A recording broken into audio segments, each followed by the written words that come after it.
Kdor išče terenski stroj, grem kar staviti, da ne bo najprej pogledal Foresterja. V bistvu malo škoda, ker glede robustnosti v tem segmentu težko najdete boljši stroj.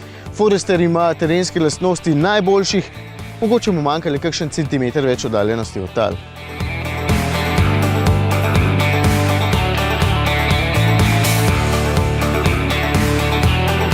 Prenovljenega smo že vozili z dizelskim motorjem, tega pa poganja atmosferski bokserski bencinar s 110 kW moči oziroma 150 konji, ki je spojen s temle.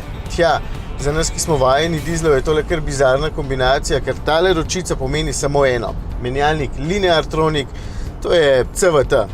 Po naših izkušnjah namreč bencineri in neskončno stopenjski menjalniki enostavno ne gredo fino skupaj in tudi tale ni nobena izjema. Poslušajte.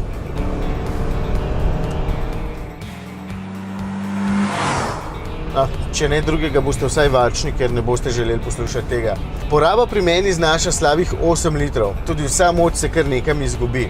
Je pa vsaj v ročnem načinu ta menjalnik dober, ker je kot kopija klasičnega avtomatika in dejansko drži s programirano prestavo. Upam si tudi trditi, da se Forester dejansko bolje znajde na brezpotih kot na cesti, ker je pri višjih hitrostih vse skupaj kar nekam želejasto, med običajno vožnjo pa zelo udobno in zelo na easy.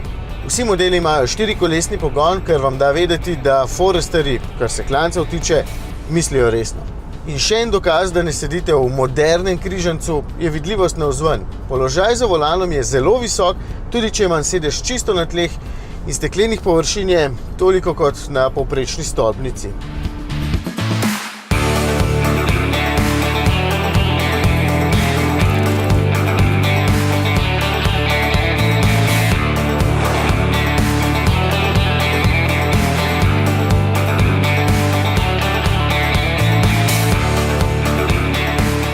€40. To je cena za robatost, ki se v bistvu nadaljuje tudi znotraj. Dizajna skoraj da ni, ampak če vam to ni pomembno, je kljub nekaterim pomanjkljivostim zelo dobra izbira. No, menjalnik Lineartronic je obvezna oprema, če želite še sistem EyeSight, ki bo oviro opazil prej kot vi, sicer pa vzamete osnovnega z ročnim menjalnikom.